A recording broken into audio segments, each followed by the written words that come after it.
গরমে মাত্র একটি উপকরণ দিয়ে এরকম একটা স্বাস্থ্যসম্মত নাস্তা রেসিপি যদি বানানো যায় বন্ধুরা, তাহলে তো কথাই নাই। যারা আমার এই সহজ নাস্তা রেসিপিটি বানাতে চান তারা অবশ্যই স্কিপ না করে পুরো ভিডিওর সাথে থাকবেন, তাহলে আপনারা দেখতে পারবেন খুবই মাত্র একটা উপকরণ দিয়ে কীভাবে এরকম সুন্দর একটা নাস্তা রেসিপি বানানো যাচ্ছে। লাগবে না ডিম, লাগবে না বেকিং সোডা, বেকিং পাউডার, লাগবে না আটা, মাত্র একটি উপকরণ শুকনো চালের গুঁড়া দিয়েই আমার এই নাস্তা রেসিপিটি বানানো। হ্যালো এভরিওয়ান, আসসালামু আলাইকুম, welcome back to my channel mom's kitchen by Sultana Jasir থেকে। আপনারা আগের ভিডিওতে দেখেছিলেন আমি চিটা রুটির জন্য যে ডোটা বানিয়েছিলাম ব্যাটারটা, সেই ব্যাটারটাকেই আমি আরও কিছু পানি বেশি করে দিয়ে চুলার উপরে চলে আসছি। এসে অনবরত নেড়ে চেড়ে হাতে সহ্য হয় এই পরিমাণ আমি ব্যাটারটাকে গরম করে নেব। আমি কিন্তু এক ব্যাটার দিয়ে দুটো নাস্তা রেসিপি বানিয়েছিলাম। আমি আগের রেসিপিতে দেখিয়েছিলাম যে ওই ব্যাটার দিয়ে আমি চিটা রুটি বানিয়েছিলাম। সেই ব্যাটারটাকে আমি আরও একটু পাতলা পরিমাণ ঘনত্ব রেখে, এক কথায় যতটা পাতলা করা যায় পাতলা করে আমি এটা চুলার উপরে হাত দিয়ে চেক করে দেখলাম আঙ্গুলটা সহ্য হবে ঠিক এই পরিমাণ গরমটা করতে হবে। একদম বেশি গরমও না, আবার অনবরত না নাড়লে কিন্তু চামচে নিচে লেগে যাবে। সেটা চামচের মধ্যে দেখলেই আপনারা বুঝতে পারবেন, যেহেতু আমি চামচ দিয়ে নাড়তেছি। তো আমার মতো এরকম অনবরত নেড়ে চেড়ে নেবেন। মাত্র শুকনো চালের গুঁড়া আর 1 চিমটি পরিমাণ স্বাদ মতো লবণ আর অল্প পরিমাণ তেল দিয়ে কিন্তু এটা হয়ে যায়। এই যে আমি ফ্রাই প্যান বসিয়ে দিলাম, এর মধ্যে একটু তেল দিয়ে দিলাম, তাতে করে আমার ফ্রাই প্যানে আর নতুন করে তেল ব্রাশ করে নেওয়ার কোনো দরকার পড়বে না। যেমন খেতে ভালো হয়, দেখতেও কিন্তু খুব সুন্দর হয় মাশাআল্লাহ। দেখেন অলরেডি যে আমি একটা দিয়ে দিয়েছি, এবার একটু ঢেকে দিচ্ছি। একটা করে দিয়ে এভাবে ঢেকে দেবেন। এই যে মাশাআল্লাহ আমার কিন্তু একটা হয়ে গেল।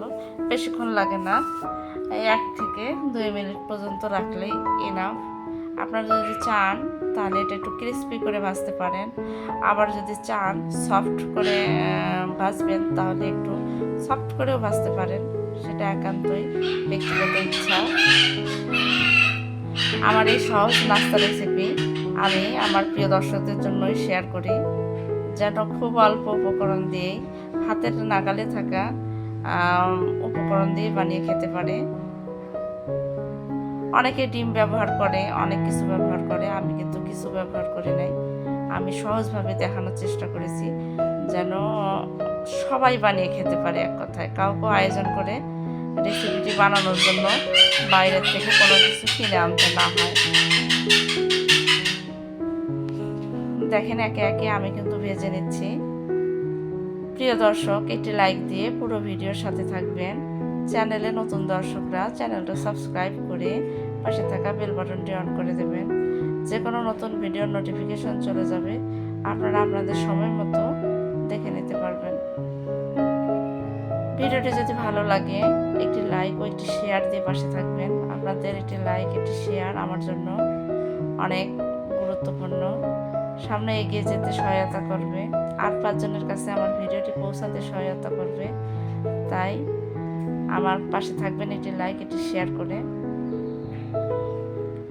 আর একটু হওয়ার পরে আমি এটা তুলবো।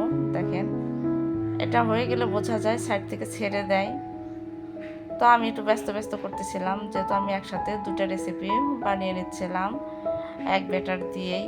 একদিনের ভিডিও ছিল, অনেক লং হয়ে যায় দেখে আমি আলাদা আলাদা করে দুটো আলাদা ভিডিও বানিয়েছি। চিটা রুটির ভিডিওটা আলাদা বানিয়েছি, আপনার এই ভিডিওটা আলাদা বানিয়েছি। আপনাদের এতে করে দেখতেও কষ্ট হবে না আর শিখতেও সুবিধা হবে।